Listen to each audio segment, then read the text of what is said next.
All right, guys, thanks for joining us today. Zach with Extreme Outfitters, and who doesn't love a good bow build? So today we're going to be doing a bow build, and this bow is a bow that I've played with a little bit in the shop, and I've enjoyed shooting, so I decided to go ahead and order me one, and I am going to put it together, and we're going to do a down dirty bow build on the Prime Revex 2. So I'm going to go through some of the different accessories that I'm shooting, why I'm shooting them. We're going to put this thing through paper, put it through the chronograph and see the speeds we're getting out of it at my draw length in the arrow build that I'm building for this particular bow. So stay tuned.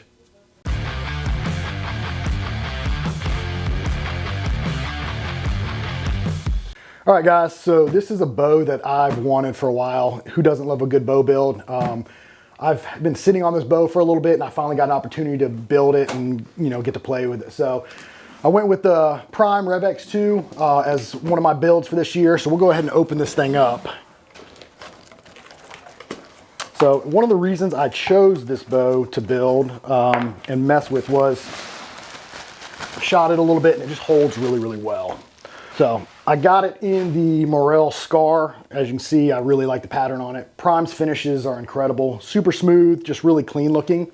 And I went with the 2, one because my draw length's 28.5 inches and a 32-inch bow just really works well for me. I've enjoyed shooting them. And I generally shoot between the 30 and a 32-inch bow. And when I first shot this bow, I instantly enjoyed shooting it. One, the draw cycle is incredibly smooth and it holds on target really, really well. So I figured I'd go through, do a build out and show you guys what I'm gonna be shooting. So we'll go ahead and throw this thing in the vise. So this is not the fastest bow on the market by any means. I think IBO on this is 338.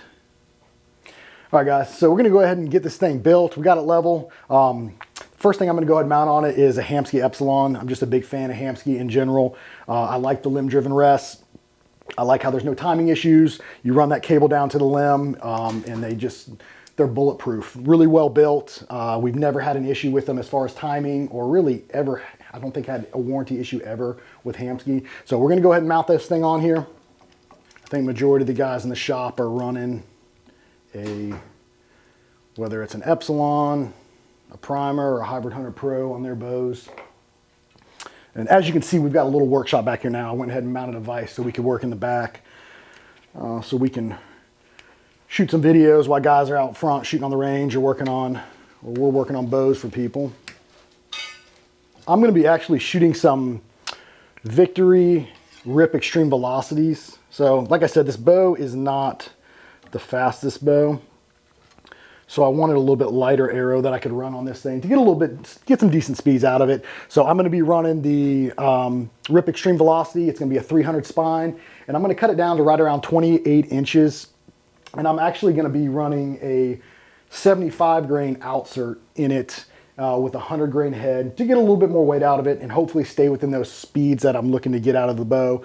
High 280s to 300 feet per second. And like I said, the Revex 2, going over some of the specs again, I think, like I said, IBO was 338. It's got a brace height of 6¼ inches, and overall axle to axle is 32 inches. It comes in at a weight of 4.5 pounds, so it just feels good in the hand, and I'm a huge fan of the grip of this particular bow as well. All right, so I like tying knock sets on my bow. Some shops don't, some people don't run a knock set. I personally do, just because I like the reference point. If my D-loop has to be replaced or something happens, it's always there, it's easy, I don't have to re-level the bow. And it helps me so that I don't get too much knock pinch. I can look at it and see that I've got just enough wiggle room there so my arrow or my knock doesn't pinch at full draw.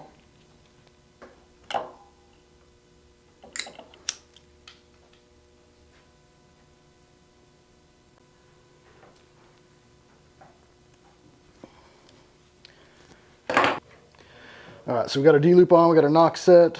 We're gonna go ahead and mount our sight. So I decided to go with a Spot Hogg Fast Eddy. I've never run any of the Spot Hogg sights personally. I've always run either Excel or Redline. But I wanted something that was heavy duty, and I do like the triple stack that the Spot Hogg comes with. right there. So you got your 3 indicator pins. I've never been a big fan of a single pin sight. Some of the guys here are, and I know there's a lot of guys that run it for hunting, but for me in particular, I like those 3 indicators so that I've always got 3 pins, so I know my reference. If an animal moves a little bit or whatnot, I know my holds, and if I've pre-ranged any indicators out in the woods, I don't have to let the bow down and redial the sight. So that's why I'm a big fan of a 3-pin in general. But I wanted something that was just heavy duty and bulletproof, and Spot Hogg delivers. If you know anything about Spot Hogg, these things are robust. So let's go ahead and get this thing mounted.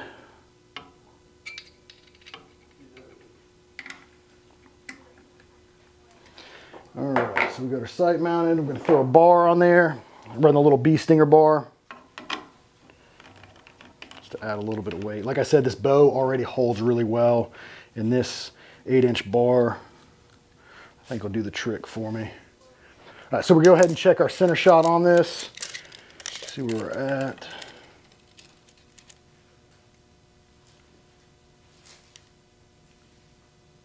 So 13/16. So we're going to run with it right there. That should be about perfect.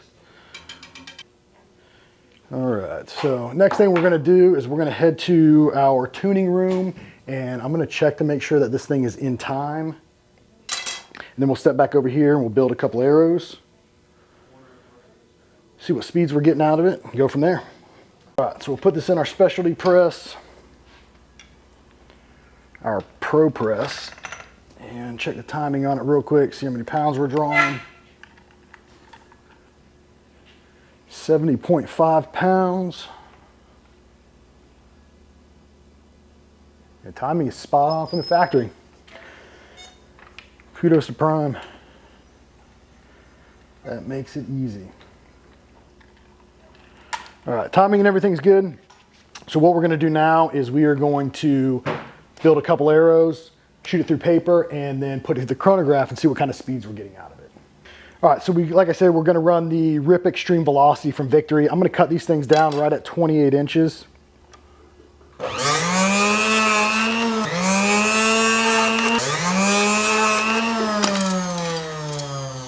All right, let's go build these things. All right, so we've gone ahead and cut them. I'm going to go ahead and square the ends of these real fast.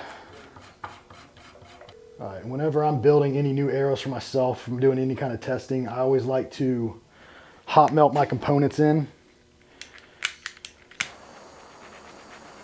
so that if I need to change anything, I can take them out. Boom. So we'll get one built up real fast. All right, I'm going to run a 4-fletch configuration on the back of this thing. I'm going to run some of these tack driver 2-inch vanes. It's a little bit of green and yellow. I'm going to stagger them. I like this low profile vane. It flies really good for me.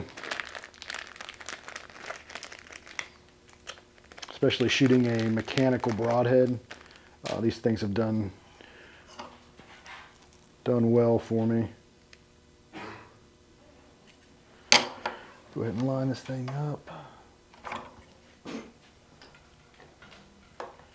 Using Tack Vane's primer pin. And I'm going to run these at I've got the bit set up for a 2-degree helical. Right helical. A couple dabs of glue. Make sure it's nice and even.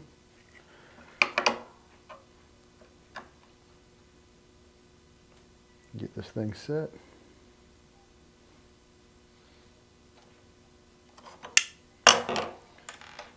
Boom, one down.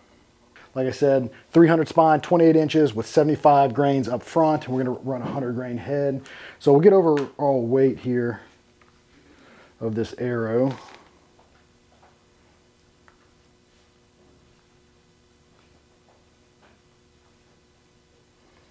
So that's going to be right at, with the 100 grain heads, right at 402 grains. So nothing crazy, but it should fly pretty well and get some pretty good speeds out of this bow.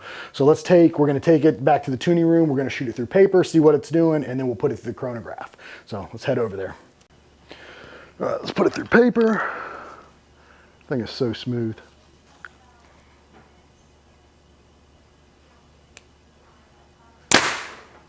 Oh, well, that's kind of hard to beat. Right out of the gate, I think I mean, rarely does that seem to happen, but that's a perfect shot. So I will run with that right there. That's a nice hole. So timing's good, center shot set right at 13/16, and right out of the gate we get a perfect tear. So perfect. So what we're gonna do now is we're gonna put this thing through the chronograph and see what kind of speeds we're getting. All right, let's see.